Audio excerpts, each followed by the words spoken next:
Pediram para esperar mais uns breves segundos.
Olá, boa tarde a todos.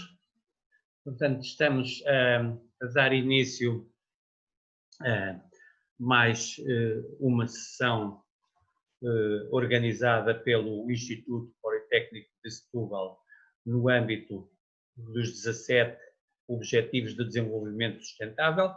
Portanto, sejam bem-vindos.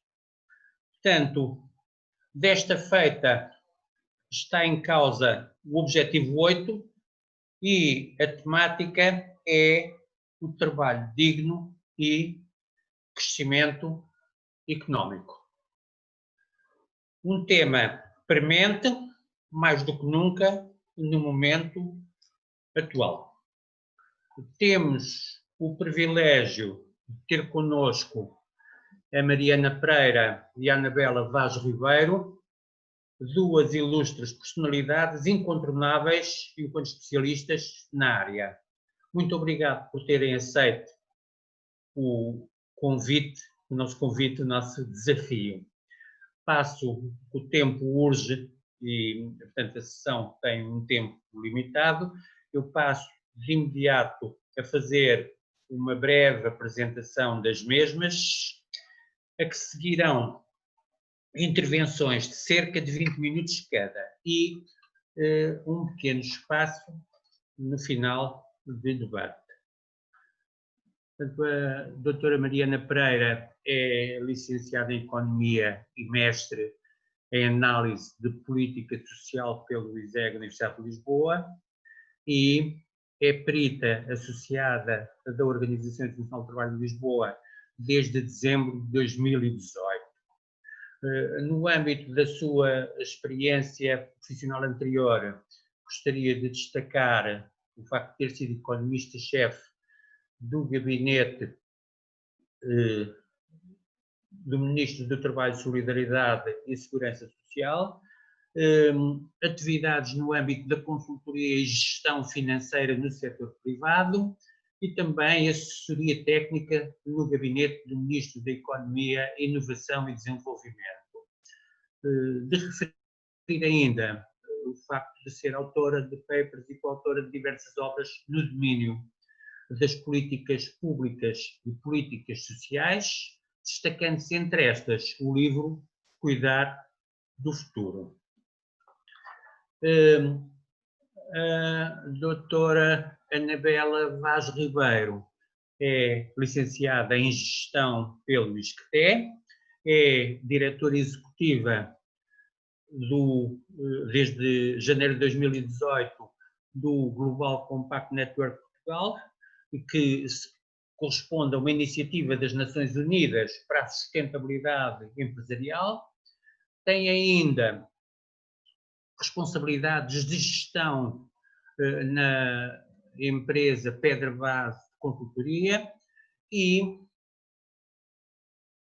tem sido membro de diversos comitês técnicos nas áreas da ética, responsabilidade social e sustentabilidade, nomeadamente no que concerne a compras sustentáveis, economia circular, entre outros aspectos. Em relação, portanto, às apresentações, portanto, era isto que eu queria dizer e passava de imediato, portanto, a palavra à Mariana Pereira, que irá enquadrar o conceito de trabalho digno da OIT, da Organização Internacional do Trabalho, e fará também uma breve apresentação da agenda do trabalho digno, falará ainda da responsabilidade da OIT no que diz respeito ao Objetivo de Desenvolvimento, portanto, a este ODS 8, e dos progressos no contexto do Objetivo de Desenvolvimento Sustentável 8 e, portanto, com um olhar específico sobre o caso português.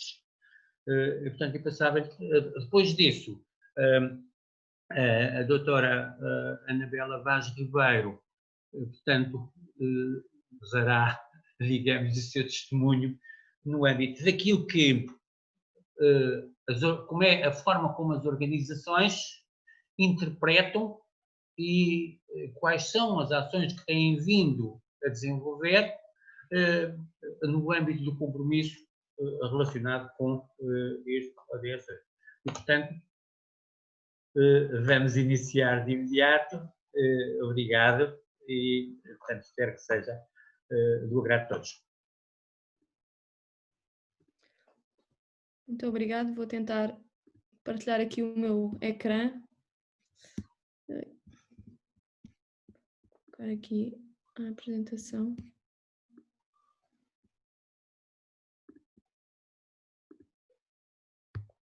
Espero que estejam todos a ver bem e a ouvir-me bem. Sim? Sim. Então vamos avançar. Boa tarde a todos. Em nome da OIT Lisboa, gostaria de agradecer o convite para participar neste ciclo de webinars em torno dos ODS. Julgo que este é o segundo webinar. Gostaria de saudar o próprio presidente, o professor Carlos Mata, o professor José Rebelo, a doutora Anabela Vaz Ribeiro e os restantes participantes. É um prazer estar aqui, mesmo que com todos estes condicionalismos tecnológicos que tornam um pouco estranha esta interação. Estarei disponível para as perguntas no final. Normalmente peço que me interrompam, mas dada este contexto e este meio de interação, é mais fácil respondermos às perguntas no final. E, portanto, os tópicos que eu trago para falar um pouco com vocês hoje, o professor José Rebelo já falou em alguns deles, mas eu, entretanto, acrescentei aqui mais um. Vou falar-vos brevemente da OIT e da Agenda do Trabalho Digno, porque é determinante para o ODS 8 e para que percebam a ligação da OIT com este Objetivo de Desenvolvimento Sustentável. Depois falar-vos um pouco de alguns desafios e de alguns progressos, mas talvez mais desafios no contexto deste ODS, com base em análises recentes. Falar-vos do caso português e de algumas fontes de informação que também poderão consultar para perceber como é que Portugal tem a performance de Portugal neste indicador, neste objetivo, que é muito mais do que tem múltiplos indicadores e tem dimensões quantitativas e qualitativas, como vamos ver de seguida. E não podia deixar de falar também de uma breve referência à pandemia do Covid-19 e como é que isso está a afetar o presente e o futuro do trabalho e o próprio trabalho da OIT. E no final tenho aqui umas referências para partilhar convosco, para quem quiser aprofundar estes temas. Portanto, começando aqui pela OIT, pela Agenda para o Trabalho Digno, eu digo sempre algumas palavras de enquadramento da OIT, porque há sempre pessoas na sala ou neste caso nas vossas salas, haverá alguém que nunca ouviu falar da OIT, da Organização Internacional do Trabalho. É uma organização muito antiga, faz parte do sistema das Nações Unidas, mas é anterior às próprias Nações Unidas. Foi fundada em 1919 e Portugal é membro fundador. E focou-se desde o primeiro instante na promoção da justiça social e de direitos humanos e laborais internacionalmente reconhecidos. E encara desde o primeiro momento a justiça social enquanto fator essencial à paz. E, portanto, é uma agência das Nações Unidas, depois veio a ser agência das Nações Unidas, mas pela paz e encara a justiça social como uma peça fundamental para a manutenção da paz. Tem uma característica completamente diferente de todas as outras agências das Nações Unidas, porque é tripartida. Isto significa que reúne representantes de governos, empregadores e de trabalhadores de 187 Estados-membros, estabelece normas de trabalho, desenvolve políticas e programas que promovem o trabalho digno. E este trabalho digno é uma expressão relativamente moderna, atendendo aos 100 anos da OIT. Antigamente falava-se mais em justiça social, mas fala-se cada vez mais em trabalho digno, e esta agenda do trabalho digno, já vamos falar aqui das dimensões do trabalho digno, mas é central para o trabalho da OIT. É uma agenda integrada para o desenvolvimento e foi adotada pelos constituintes da OIT na Declaração de 2008 sobre Justiça Social para uma Globalização Justa. E tem basicamente 4 grandes componentes. A componente do... tenho aqui uma mosca circular. Tem a componente do pleno emprego, emprego produtivo e com remuneração justa, que é um dos grandes objetivos desta agenda. A componente dos princípios e direitos fundamentais no trabalho, a proteção social para todos, não só para os trabalhadores, mas também para as suas famílias, e a promoção do diálogo social. E o diálogo social é muito importante para a OIT e significa, para aqueles que estão menos familiarizados, todo o tipo de negociação, consulta ou simples troca de informação entre governos, empregadores, trabalhadores, em torno de matérias de interesse comum. Pode ser um diálogo social tripartido, com todos estes representantes, por exemplo, na concertação social, quando se discute aumentos do salário mínimo, por exemplo, mas pode ser também bipartido, ao nível do setor, ao nível da empresa, diálogo entre trabalhadores e empregadores, por exemplo. E para a OIT o diálogo social é determinante para elevar as condições de vida e de trabalho de todos. E, portanto, estas 4 que são as principais componentes da Agenda do Trabalho Digno. E para perceber um pouco melhor, coloquei aqui algumas subcomponentes também deste conceito, que é determinante para o ODS 8, como vamos ver a seguir, e que remete para a dimensão qualitativa do emprego, ou seja, a OIT preocupa-se não apenas com a criação de emprego, mas com a criação de emprego de qualidade. Não é indiferente o emprego ser informal ou ser a prazo, preocupa-se muito com a questão da qualidade do emprego. Reconhece que o emprego faz parte da nossa identidade, nós passamos muitas horas da nossa vida a trabalhar e o emprego dá-nos um sentido, é fonte de dignidade e, portanto, é algo que a OIT reconhece e que trabalha esta dimensão. É raiz da coesão social. Quem está fora do mercado de trabalho muitas vezes tem dificuldade em integrar-se socialmente e muitas vezes está à margem, não apenas por razões de rendimento e razões financeiras, mas por outras razões. E é indispensável para a prossecução do crescimento económico e sustentado, inclusivo e para a paz duradoura. Eu estou aqui com um problema técnico que é... ok, já percebi como é que isto funciona. As vossas imagens estavam por cima dos slides e eu não estava a conseguir ler os meus próprios slides, mas já resolvi. Vamos então avançar. Chegando aqui ao ODS 8, é um pouco repetir aquilo que falei em relação à Agenda do Trabalho Digno, porque este objetivo de desenvolvimento sustentável foi desenhado também pela própria OIT, em colaboração com a OIT, portanto usa a terminologia da Agenda do Trabalho Digno, tem as palavras trabalho digno no nome, e para nós este é um termo importante. Os brasileiros traduzem por trabalho decente, Nós insistimos muito em Portugal com esta ideia do trabalho digno, que acho que é mais feliz. E este objetivo aponta para dimensões económicas, sociais e ambientais. É um objetivo muito complexo, porque integra muitas dimensões.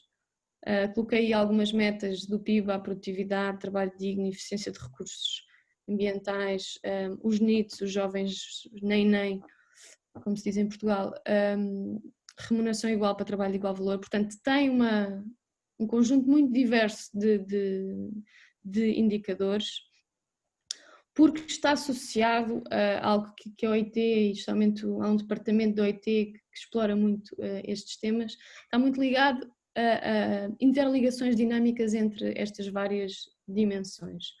Ou seja, dá muita importância às interligações entre a estrutura produtiva, a especialização produtiva de uma economia, por exemplo, as interligações com o seu mercado de trabalho, com as políticas públicas, com o contexto macroeconómico. E, portanto, vamos ver a seguir, este é um ODS particularmente complexo, em que o trabalho digno é visto como catalisador do crescimento sustentado, inclusive e sustentável, mas também é meio e fim em si mesmo, não é? E este ODS para a OIT é importante por várias razões. Primeiro porque remete para uma visão de mais longo prazo do crescimento económico, que exige abordagens mais inovadoras, menos imediatistas, a tal mudança transformadora, a diversificação das atividades produtivas, a estabilidade dos investimentos, tendo em vista a geração de riqueza e a prosperidade partilhada. Aborda o mundo do trabalho pela lente da justiça social, que é muito importante para a OIT. Portanto, trabalha as dimensões do pleno emprego, do emprego produtivo, dos direitos do trabalho, da proteção social universal e da negociação coletiva. E está fortemente ligado com outros ODS. Por exemplo, para vos dar aqui um exemplo, só a parte relativamente ao crescimento inclusivo, que assenta ali naqueles 4 pilares, interliga-se neste caso, com estes 5 ODS que vocês vão abordar aqui também nos vossos webinars. E, portanto, a OIT tem contribuído para este debate em torno deste ODS, e aqui para verem a verdadeira complexidade deste ODS em toda a sua magnitude, até porque tem muitos, acho que é dos ODS com mais indicadores, mais metas. A OIT tem contribuído para este debate explorando as dinâmicas de transformação económica dos países e o papel também da transformação social enquanto força motriz deste círculo virtuoso. E, portanto, na caixa azul vocês veem os elementos da transformação estrutural das economias e as forças que alimentam o crescimento dos rendimentos, da produtividade, do emprego. E na caixa vermelha tem também, refere-se à transformação social impulsionada por transformações ao nível do sistema de crenças, do sistema de conhecimento e os vários canais de transmissão na economia. E, portanto, como está aí também bem explícito nos extremos, as políticas públicas têm um papel fundamental a desempenhar nestas várias dimensões para alimentar este círculo virtuoso, mas também a OIT reconhece que o desenvolvimento empresarial é muito relevante na promoção de ganhos de produtividade, na geração de emprego de qualidade.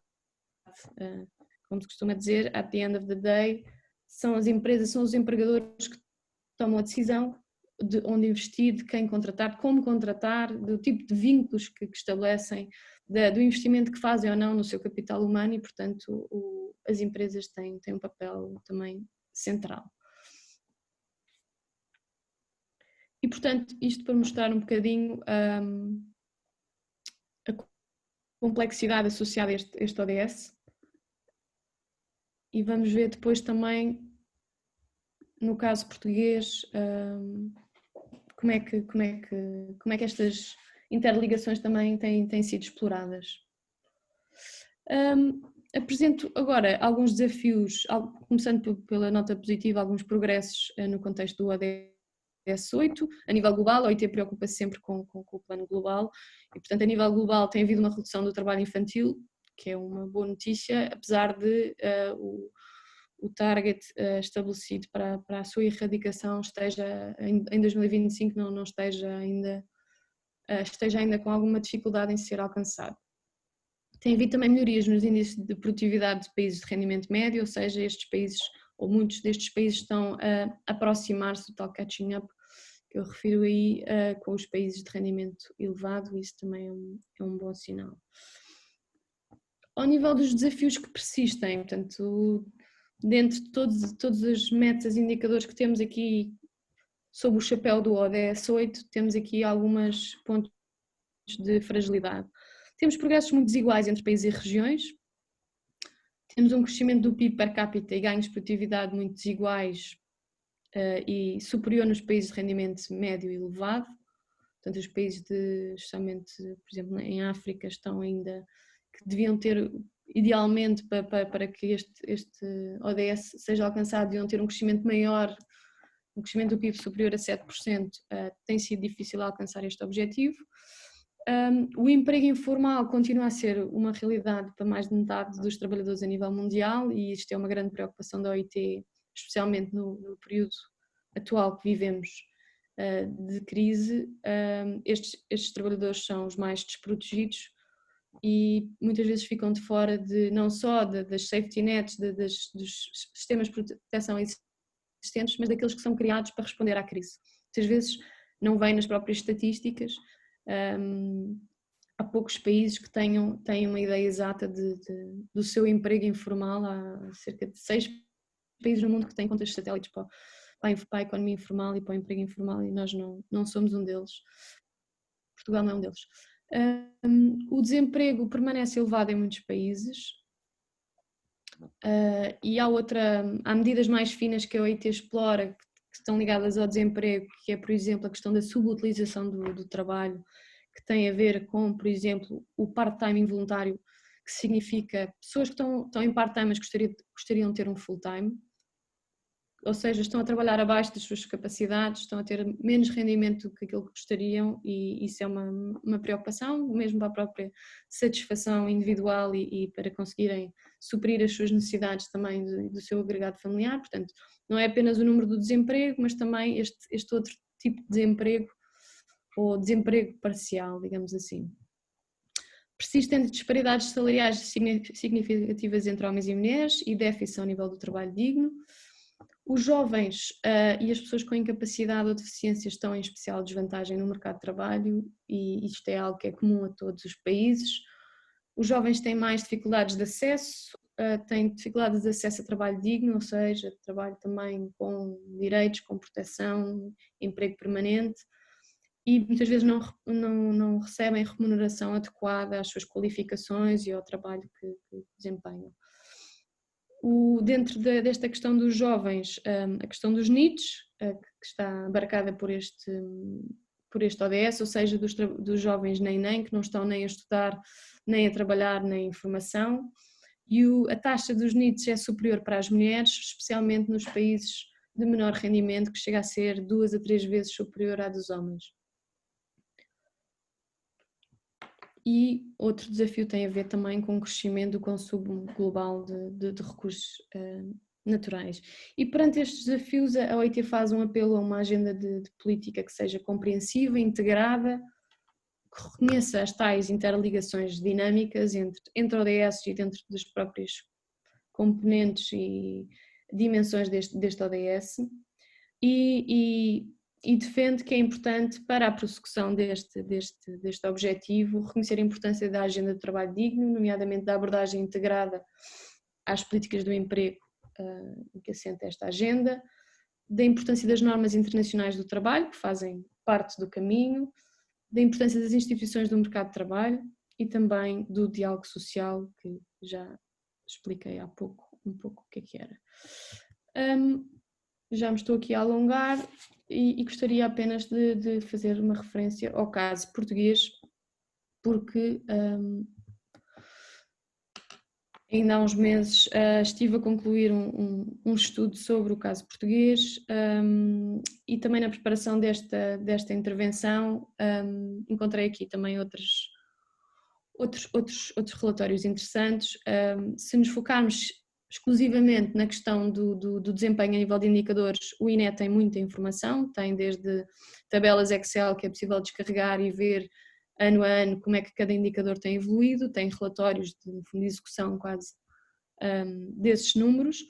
E se quiserem juntar essa análise quantitativa, alguma análise qualitativa, explorar as dinâmicas sectoriais e essa parte de transformação estrutural, tem análises da OIT sobre os progressos no âmbito do ODS 8 e recentemente o governo da Suécia financiou 10 estudos de caso, incluindo este sobre Portugal, onde eu participei, com um consultor externo, que será publicado nos próximos dias. Portanto, foi concluído há cerca de 3 ou 4 meses, portanto, espero que deem um desconto que já não está totalmente atualizado, mas estes processos também demoram tempo, mas estará publicado dentro dos próximos dias e vou falar também um pouco dele rapidamente de seguida. Portanto, tem aqui um exemplo do que é que o INE publica até estas análises mais pictográficas, de como é que tem evoluído cada um dos indicadores dentro de cada um dos ODS, portanto isto é depois para explorarem se tiverem interesse. No caso do ODS 8 tem por indicador a folhinha verde ou vermelha consoante o cenário esteja mais pessimista ou otimista. E aquilo que vos queria entrar em um bocadinho mais de detalhe é este estudo, que está ali os autores e o nome do estudo, financiado pelo governo da Suécia.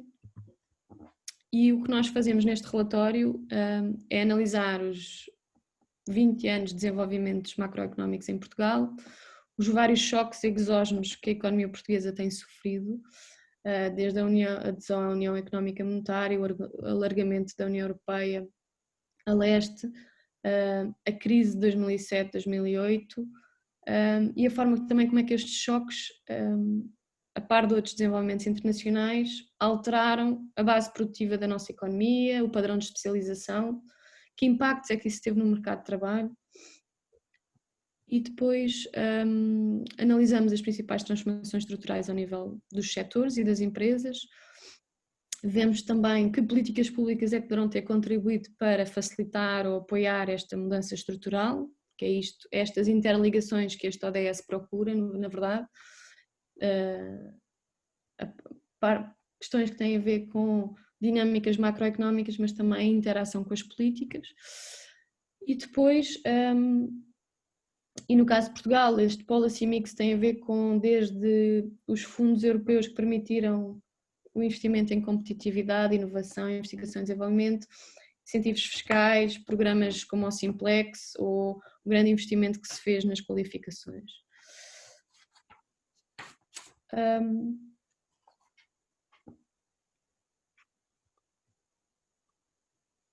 Peço desculpa que me perdi. Depois analisamos também os indicadores e a forma como recuperaram ou não recuperaram face ao pré-crise, e é assustador porque quando nós terminámos este relatório estávamos longe de achar ou de saber que íamos entrar noutra, e portanto só para vos dar uma ideia, a crise de 2007-2008 nós demorámos 10 anos a recuperar os principais indicadores do mercado de trabalho, e é por isso que também irei falar um bocadinho sobre esta crise mais à frente. Falamos das fragilidades que ainda persistem, fazemos uma análise também das instituições e políticas sociais que desempenharam um papel importante na estabilização económica e social e suportaram a recuperação.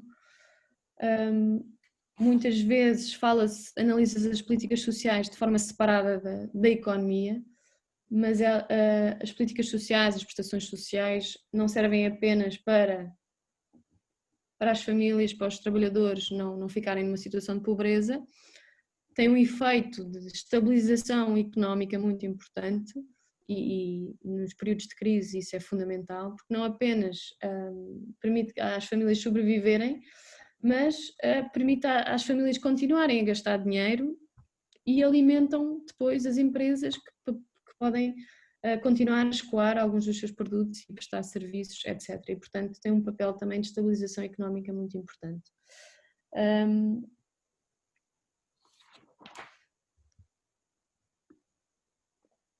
E em termos de fragilidades que persistem e que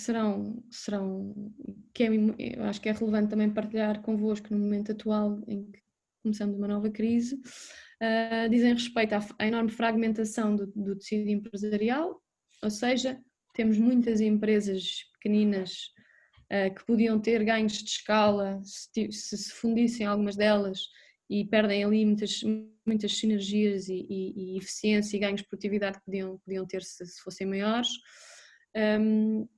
O baixo investimento produtivo ao longo das últimas décadas faz com que os ganhos de produtividade ainda sejam insuficientes ou não estejamos numa trajetória de catching up tão positiva como poderíamos estar.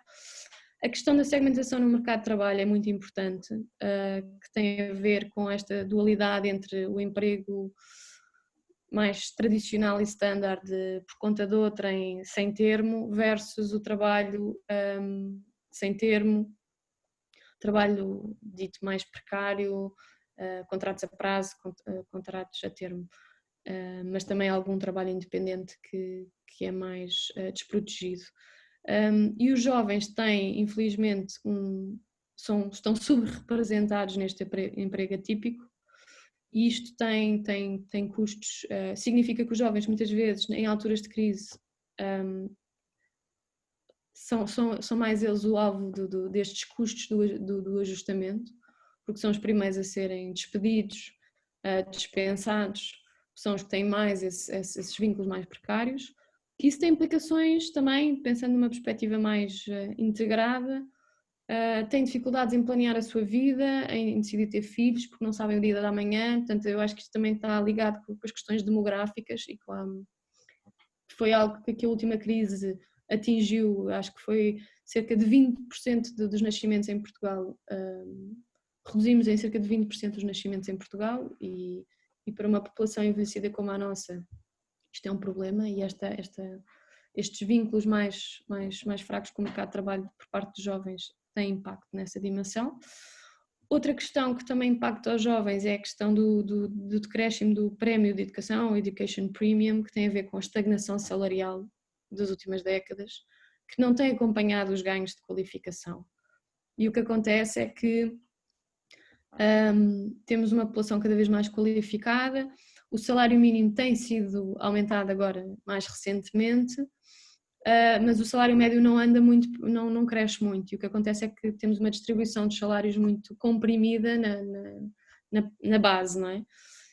E isso significa que muitos jovens que são altamente qualificados não se realizam com os salários em Portugal e vão para fora, ou então significa que jovens, quando estão indecisos entre estudar mais anos, fazer o mestrado ou prolongar as suas qualificações, se calhar pensam, já não compensa tanto estudar mais anos e, portanto, vou optar por menos qualificações. Isso é algo que é um sinal muito, muito negativo para os jovens, com impacto muito, muito grande económico e social. E temos a questão também do envelhecimento da população, que está lentamente, a sua importância está lentamente, mas cada vez mais rapidamente a expressar-se, e que terá consequências muito, muito significativas no mercado de trabalho e também nas finanças públicas. Por exemplo, ao nível do sistema de pensões, é uma área que será muito afetada e já está a ser afetada por esse envelhecimento. Convido-vos a ler eu partilharei com a organização também do webinar o documento assim que sair, para quem assim que for publicado, o link para que possam consultar o caso português se tiverem mais interesse.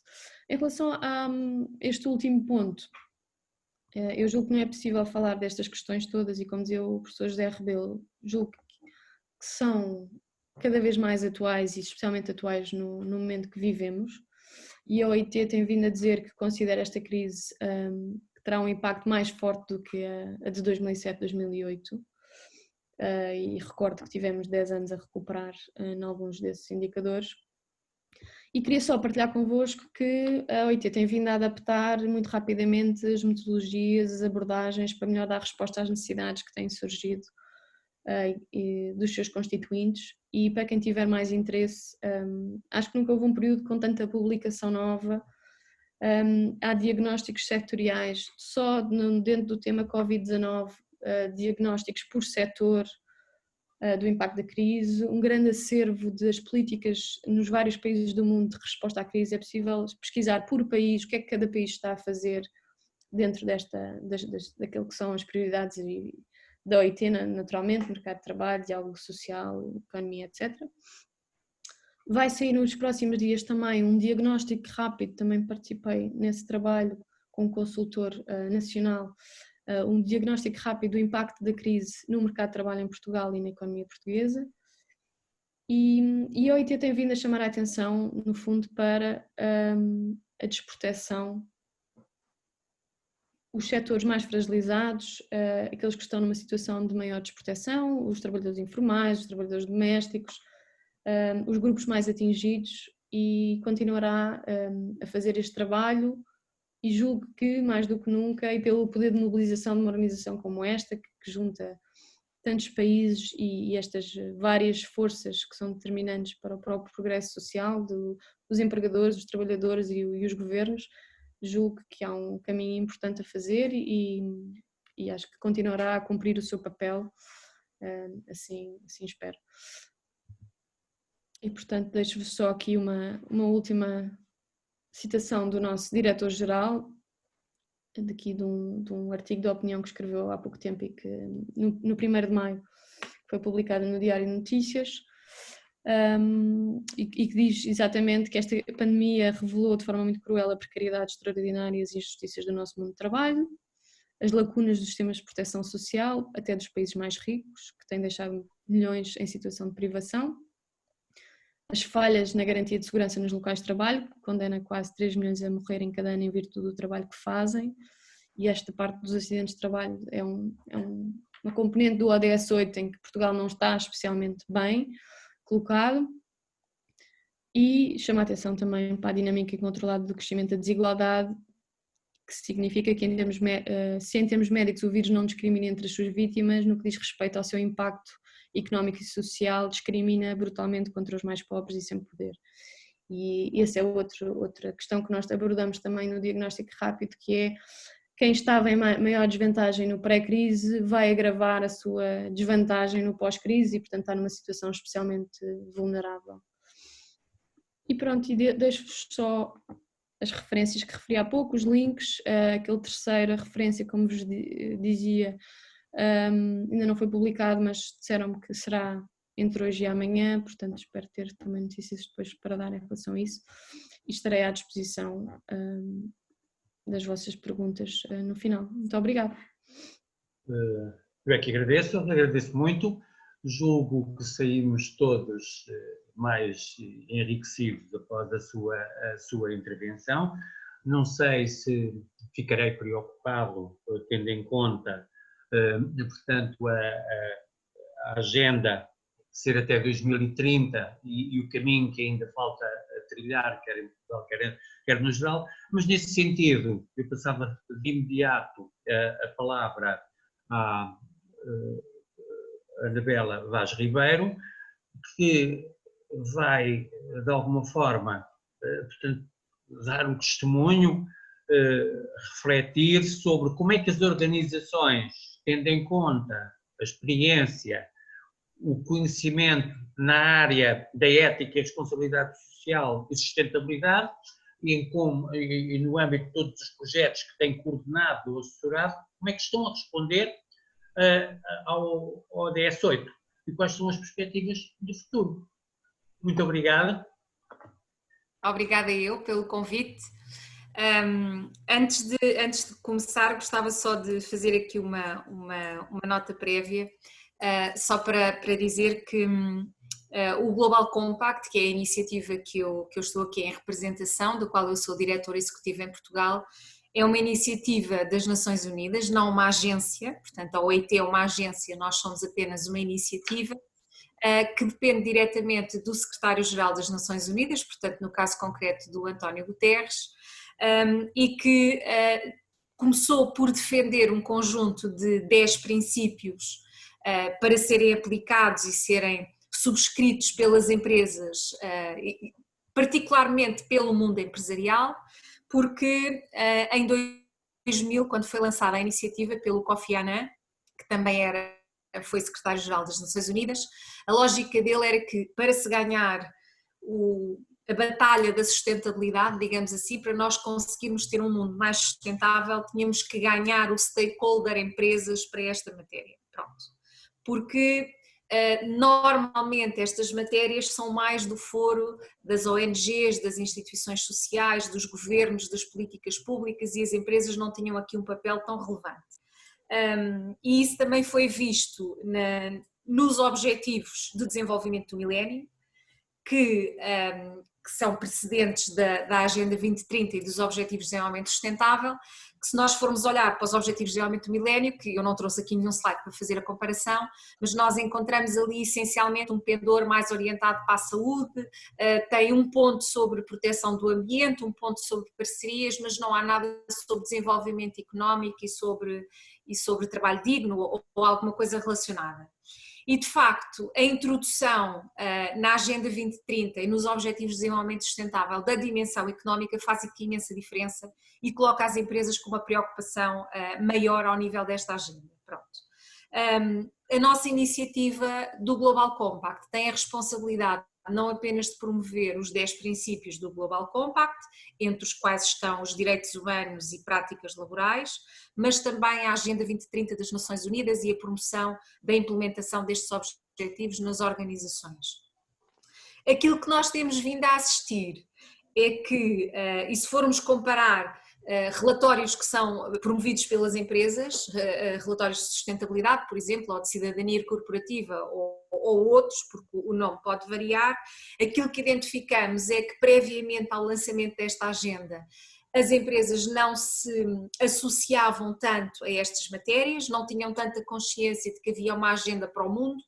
E agora, com a introdução de objetivos mais concretos, mais próximos daquilo que é a atividade económica, e o crescimento, e o ODS 8 está no centro dessa atividade, e a doutora Mariana explicou isso muito bem, porque está aqui num círculo virtuoso, faz com que os agentes económicos se aproximem desta agenda, destes objetivos e tentem de alguma forma contribuir para os mesmos. Aquilo que nós temos vindo a acompanhar e que temos vindo a assistir é que, obviamente, as diferenças regionais são grandes, mas pensando aqui um pouco mais em Portugal, vemos este ODS 8 é um dos mais relatados pelas organizações, como sendo um objetivo para o qual elas contribuem. E de facto, obviamente, em termos do investimento que as organizações fazem para obter o dito crescimento económico e a questão do emprego. Pronto. E a questão do emprego aqui é central. Infelizmente estamos aqui numa situação atípica, não é? Aquilo que ouvimos da doutora Mariana é de facto muito preocupante, porque nós acabámos de sair de uma crise que demorou 10 anos a recuperar e acabámos de entrar noutra, e isso obviamente traz aqui muitas preocupações. Mas não pensando agora só na crise que estamos a viver, mas sim no contributo e nos exemplos daquilo que tem sido o contributo das empresas para esta matéria e das organizações em geral, não apenas das empresas, vemos não apenas a criação de emprego, que nem sempre é aquela que nós mais desejamos, ou melhor desejamos, ou não é feito da forma melhor, mas nós também temos uma legislação do trabalho que está um pouco desajustada daquilo que nós vivenciamos enquanto país, é muito exigente para com os empregadores, porque o nível de impostos que é cobrado é bastante significativo, e isso leva a que as organizações fujam um pouco mais ao emprego formal e encontrem outras formas de organização do trabalho. Mas não pensando agora desse ponto de vista, que também já foi focado, aquilo que tem sido a vinculação das empresas com o ODS 8 está relacionado essencialmente com tudo o que tem a ver com a criação de emprego, com criação de emprego de qualidade, ou seja, de emprego formal, de médio e longo prazo e não pensado para resolver apenas uma situação em particular, tudo o que tem a ver com a questão das prestações sociais, do desenvolvimento de competências nas pessoas, e nós em Portugal demos aqui um salto de qualificação fruto de muitas políticas públicas, mas também do investimento dos agentes económicos nessa matéria, porque é a única forma de vencer a batalha da competitividade face à globalização, e nós não temos outra forma de facto, porque ninguém quer ser o país onde a mão de obra é mais barata, nós queremos ser um país diferenciado e que tem capacidade de acrescentar valor. Naturalmente que, por termos salários mais reduzidos que a maioria dos países, somos escolhidos por algumas organizações multinacionais para virem cá colocar os seus centros de manutenção, os seus call centers, as suas engenharias, etc. Isso também não tem nada de mal, mas de facto o que nos interessa aqui é ter emprego diferenciado, emprego de médio e longo prazo e que permita que as pessoas de facto apliquem os seus conhecimentos e venham a conseguir usufruir também daquilo que estudaram e do investimento que fizeram. Depois encontramos também hoje uma preocupação significativa com esta matéria, que neste momento está esbatida com a pandemia, que tem a ver com as formas de organização do trabalho.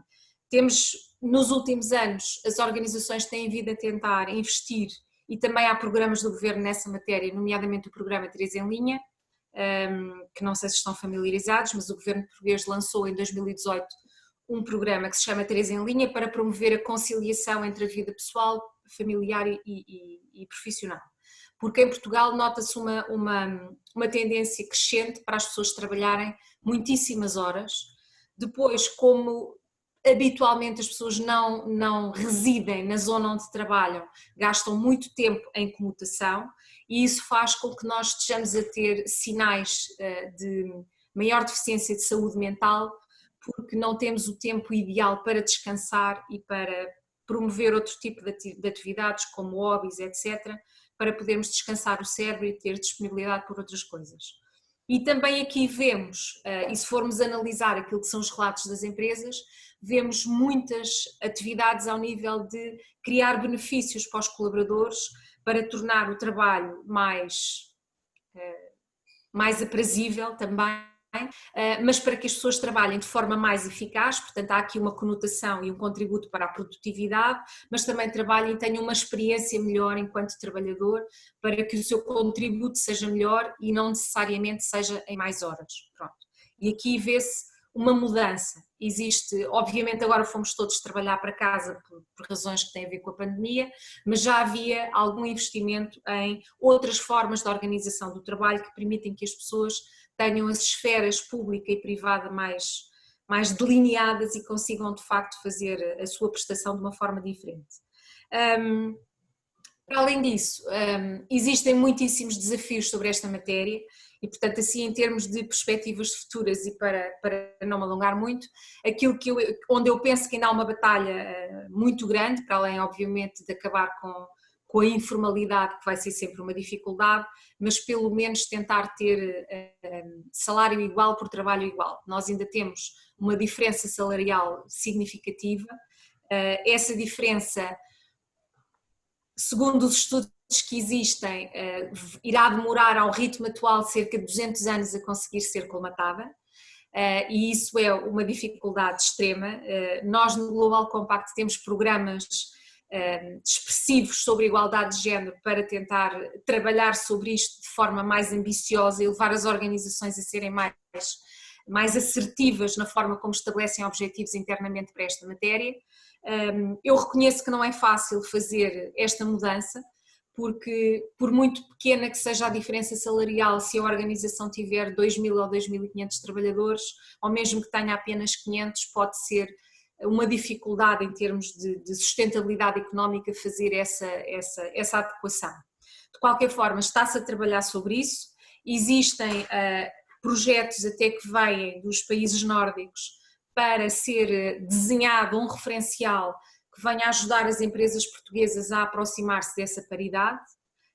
Esse projeto ia começar na semana em que fomos todos para casa, com entidades públicas e privadas a tentarem trabalhar sobre essa matéria para levar as empresas para outro patamar, e eu penso que esta é uma das questões centrais no ODS 8, porque contribui obviamente para ter um trabalho digno, como dizia a doutora Mariana muito bem, o que se quer é trabalho, não queremos qualquer trabalho, queremos trabalho de qualidade, queremos um emprego de qualidade e queremos que as pessoas se sintam bem também na forma como trabalham, como estão a fazer as suas coisas. Mas pronto, eu penso que aqui o desafio maior é este, é a questão da diferença salarial, para além obviamente de continuarmos a ter em média salários muitíssimo baixos. Essa situação vai-se alterando, as entidades tentam compensar através de benefícios sociais e outro tipo de iniciativas, mas de facto seria preferível, penso eu, para o cidadão, para a pessoa, que a sua compensação fosse mais formal e não tanto de outra forma, porque depois fica, quando chegamos às situações em que estamos a viver hoje, a família fica sem rede, digamos assim, e depois isso obviamente traz muitas dificuldades de sobrevivência e de conseguir cumprir os seus compromissos em termos familiares, o que traz outro tipo de problemas, inclusive voltamos outra vez à questão da saúde mental. Só para terminar, em questão, também há a questão da longevidade, portanto a longevidade obviamente é uma ótima notícia, nós vivemos muito mais anos, uma criança que nasce hoje uma criança que tenha hoje 5 anos, a probabilidade de chegar aos 100 é muitíssimo maior do que era há uns anos atrás, a sua esperança média de vida aumentou significativamente e isto obviamente é uma ótima notícia para todos nós, mas de facto também tem que ter alguns reflexos ao nível das políticas públicas e da organização do trabalho, porque se nós continuarmos a aumentar a idade da reforma, não é? E daqui a pouco já foi aumentando com o tempo por questões de sustentabilidade da segurança social, mas a verdade é que se nós continuarmos a aumentar continuamente, vamos ter uma dificuldade cada vez maior de integrar os jovens no mercado de trabalho, porque não temos a renovação que é necessária e que tem que acontecer. Para além disso, há uns anos atrás os contratos de trabalho, quando se atingia a idade da reforma, caducavam, hoje não caducam, e portanto ou a pessoa sai voluntariamente ou é despedida quando atinge a idade da reforma, e isto é uma situação muito complicada de gerir e que dificulta de facto a integração de jovens que depois têm que procurar outras coisas e outras oportunidades também fora do mercado de trabalho. Portanto, eu diria que estes são assim 2 desafios significativos, não são os únicos, potencialmente podem não ser os maiores, mas é aquilo que eu identifico como uma preocupação significativa nas entidades com quem nós estamos mais próximos e com quem temos estado a trabalhar. Muito obrigada, estou disponível para as questões que queiram colocar e gostei muito da apresentação da doutora Mariana. Muito obrigada. Eu é que agradeço. Portanto, fico naturalmente muito satisfeito em perceber que é um número crescente de empresas a preocuparem-se com o trabalho digno e com a garantia de trabalho de qualidade. Esperemos que esse caminho prossiga. Eu gostava de ser aqui um conjunto grande de comentários, mas não é este o meu papel e não posso, e tenho que dar oportunidade aos participantes de colocarem, o tempo já vai quase mesmo no final, de colocarem uma ou outra questão, e desafiava, fica o desafio para os participantes de colocarem aqui no chat, no bate-papo, se quiserem, colocarem uma questão para que as nossas convidadas tenham a amabilidade de poder, portanto, dizer alguma coisa sobre isso. Portanto, está aberto o debate. Questões? Se calhar enquanto não se chegam à frente para fazer perguntas, eu se calhar colocava aqui uma questão à doutora Anabela, suscitada por coisas que foram agora ditas, que tem a ver com a questão da diferenciação salarial entre homens e mulheres, porque foi algo que estudei recentemente, porque a OIT tem muito trabalho sobre isso, tentar perceber o que é que justifica as diferenças salariais.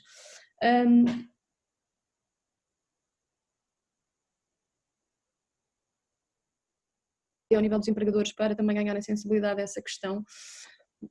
Mas há uma coisa que me preocupa, que eu acho que tem sido pouco pensada em Portugal, e se calhar vocês podem também contribuir para essa reflexão, que estarão certamente numa boa situação para o fazer, que é a segmentação começa muito antes nas escolhas dos percursos escolares entre homens e mulheres, e acho que aos 16 anos já há uma grande diferença, e a OCDE até tem isso muito bem estudado, que não é justificada pelas capacidades, por exemplo, das raparigas com as matemáticas, por exemplo, mas há de facto uma questão cultural, e eu olhei para esses dados da parte da especialização de rapazes e raparigas por cursos do ensino superior, e é assustador porque nas últimas décadas não tem havido assim tantos progressos. Mas não.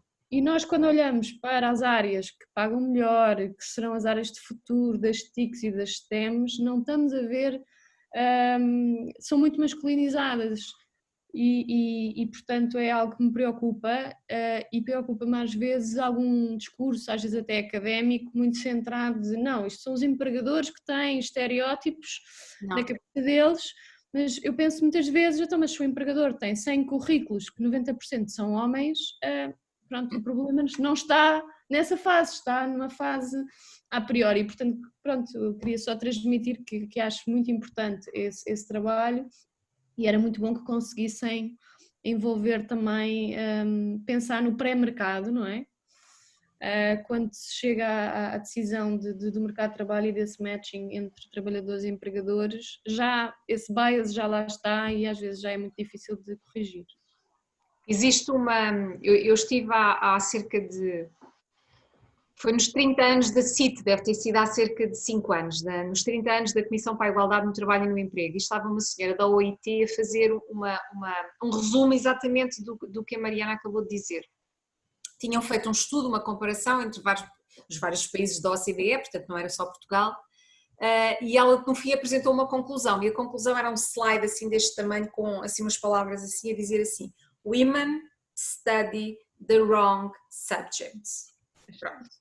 Portanto, a escolha está antes, é como diz. Portanto, quando chega ao empregador, se eu tenho 100 currículos de homens e tenho 2 de mulheres, é normal que a minha escolha recaia sobre os 100 e não sobre os 2. Pronto.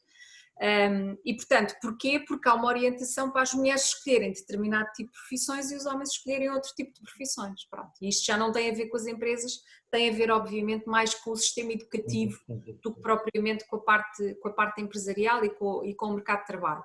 Mas pronto, há iniciativas interessantes nessa matéria. A Secretaria de Estado para a Igualdade, para a Cidadania e Igualdade está a trabalhar sobre isso também, e há alguns programas como Engenheiras por um Dia e outros, para tentar levar a influenciar as escolhas das raparigas quando estão no 10º ano e no 11º e no 9º ano, e levá-las a optar por áreas mais tecnológicas e mais ligadas à engenharia, não apenas por a questão da empregabilidade, mas também pela questão do rendimento. Não é? Mas é um percurso. Lamentavelmente não estou a ver aqui nenhuma questão, portanto ninguém se atreveu a interagir connosco, a colocar alguma questão, e assim sendo, colocava eu porque aprecia-me quando referiram a pandemia e os problemas que está a originar, e referiram também as novas formas de organização do trabalho. Eu queria perceber um bocadinho até que ponto é que o teletrabalho está a complicar aqui as nossas metas e as etapas para a concretização até 2030, portanto, deste objetivo. Assim, genericamente, pronto. Porque eu acho que isto está tudo a andar um bocadinho para trás. E não sei qual é a vossa percepção, portanto, por um lado do mundo empresarial, todo do que está a ser recolhido e identificado. É assim, do lado do mundo empresarial, é assim, todos os acontecimentos, sejam bons ou maus, têm riscos e oportunidades, não é? Acho que temos que pensar na coisa um pouco assim, pronto. E obviamente, sendo estas alturas uma altura em que toda a gente se liga mais às questões da sobrevivência, não é? Ou seja, da sustentabilidade a médio e longo prazo, seja no orçamento familiar ou seja num orçamento empresarial, a verdade é que daquilo que eu tenho estado a ver, e nós temos estado a fazer algumas conversas e alguns seminários entre os aderentes da rede, e aquilo que tem emergido mais é que isto pôs em perspectiva uma série de coisas em termos de organização do trabalho, no sentido de haver outras formas mais inclusivas, de haver possibilidade de algumas funções passarem a ser feitas a partir de casa e a ir ao trabalho apenas, ir ao local de trabalho apenas uma vez por semana, e isso reduz significativamente os custos para toda a gente, quer para a pessoa que se desloca, quer para a entidade empregadora. Passar a ter... Tinha ideia que havia alguma relutância por uma parte muito grande das empresas que estavam a lidar mal com essa perda de controlo, não sei. Mas isso é verdade em algumas, mas já foi repensado noutras. Há entidades neste momento a passar departamentos inteiros para trabalho em casa. Permanentemente. Pronto, porque Mas não tem sequer que ir um dia por semana à organização? Não. Porque Pois, depois há riscos depois associados também. Pois há estas ferramentas, pronto, pode ir a reuniões, pode ir etc, mas não tem que estar fisicamente presente. Vejo outras entidades a repensar as instalações, portanto a forma como têm organizado o espaço de trabalho, para que a pessoa não tenha uma secretária fixa, mas haja alguns locais de trabalho que são utilizados por agendamento, que é uma coisa interessante, ainda esta semana se falava nisso, e trabalharem maioritariamente em casa, e outros não estão a repensar nada disso e simplesmente vão voltar ao local de trabalho quando for possível. Pronto. Isto também tem muito a ver, não apenas com o tipo de trabalho que é prestado, mas com as características da própria organização e com o grau de maturidade que ela tem. Eu queria, entretanto, terminar, mas de qualquer maneira, há aqui uma questão que está no bate-papo e que diz o seguinte: será que a legislação portuguesa é mesmo assim tão exigente para a empresa? Será que as obrigações fiscais para as empresas são assim tão elevadas? Claro que estamos a comparar no contexto europeu. Portanto, eu fechava com a possibilidade de responderem a esta questão, portanto, porque o tempo já passou um bocadinho. Posso só responder também à questão do teletrabalho, que é um tema... Posso só... Não está a ouvir bem. Diga. Posso só também falar rapidamente sobre o teletrabalho? Claro. Lá. Então, nós temos vivido tempos muito atípicos, mesmo a nível de teletrabalho. Quem tem filhos em idade escolar em casa, o teletrabalho não foi pensado para estar com filhos em casa. E esta questão remete muito rapidamente para questões de sanidade mental que foram referidas há pouco. Portanto, isso tem prejudicado muito essas famílias. Eu tenho um caso, tenho 4 crianças em casa e, portanto, com várias idades, sei muito bem do que falo. Fantástico! E já há dados que demonstram que quem ajuda mais com os trabalhos de casa são as mães. Se nós virmos aquele apoio que foi criado pelo governo para um dos pais ficar em casa com os filhos, enquanto o outro continua a trabalhar, foram 80% mulheres que ficaram em casa com os filhos. Portanto, esta situação que vivemos está a prejudicar mais as mulheres, a sua carreira, etc. A questão do controle que foi aqui falado, por um lado há esse risco de falta de controle, por outro lado há empresas que encontraram formas de ainda controlar mais, até através dos softwares. Tem havido queixas, nós temos acompanhado, portanto obviamente tem que se regular melhor o teletrabalho, para que a pessoa continue a ter um horário normal de trabalho que seja respeitado e que não continue pela noite fora, pelos fins de semana, porque o teletrabalho tem diluído um bocadinho, em alguns casos, esta questão dos horários de trabalho. Por outro lado, tem vantagens que já foram aqui faladas, a redução de custos, o tempo que se poupa nas deslocações, redução de custos ambientais, não é? Da própria utilização de carros, não é? Eu estou curiosa em relação a muitas empresas, como referiu a doutora Anabela. O Facebook já anunciou que vai ter toda a força de trabalho em teletrabalho, e a minha dúvida também é o impacto disto na colaboração, na criatividade, na própria sanidade mental das pessoas, que lhes faz bem ter ali uma conversa, umas pausas para trocar impressões, pensar em novos projetos, aquelas conversas que se têm junto à máquina de café. E, portanto, isto vai levar a um grande isolamento das pessoas. Se for levado, acho que um dia por semana em teletrabalho é uma coisa totalmente diferente do que aquelas empresas que estão a a perceber-se que estão a ter muitos ganhos, não põem em risco a produtividade e estão a conseguir poupar custos porque não gastam dinheiro em eletricidade, água, etc., da mesma forma. E, portanto, este tema do teletrabalho é um tema que está aqui a levantar muitos desafios, traz vantagens e pode ter vantagens a nível da conciliação, mas também pode ter efeitos adversos na própria conciliação, porque estando em casa as mulheres também têm tendência para fazer outras tarefas domésticas, porque estão em casa, estão logo ali, e portanto depois dilui-se muito essas fronteiras entre a vida pessoal e a vida familiar, que também não é saudável. Mas isto é um processo, é um work in progress. Eu acho que nós coletivamente temos que regular melhor esta questão do teletrabalho, porque era muito residual em Portugal e vai se tornar muito mais predominante, e portanto temos que refletir melhor sobre ela. Muito bem, não sei se há algum comentário que queiram fazer no âmbito da questão que estava ali, se querem acrescentar alguma coisa, se a Anabela Ribeiro... Sim, é assim, cada entidade empregadora paga 23,75 em cima de qualquer salário que seja pago, ou seja, se a pessoa ganhar 1.000 euros paga 237,5 e o colaborador ainda paga mais 110 euros. Se isto não é muito... Pronto, não sei, eu acho que é imenso. Não quero dizer. Social, isso não é fiscal, isso é segurança social. Sim. Mas é muito, não é? Não podemos dizer que que não é significativo.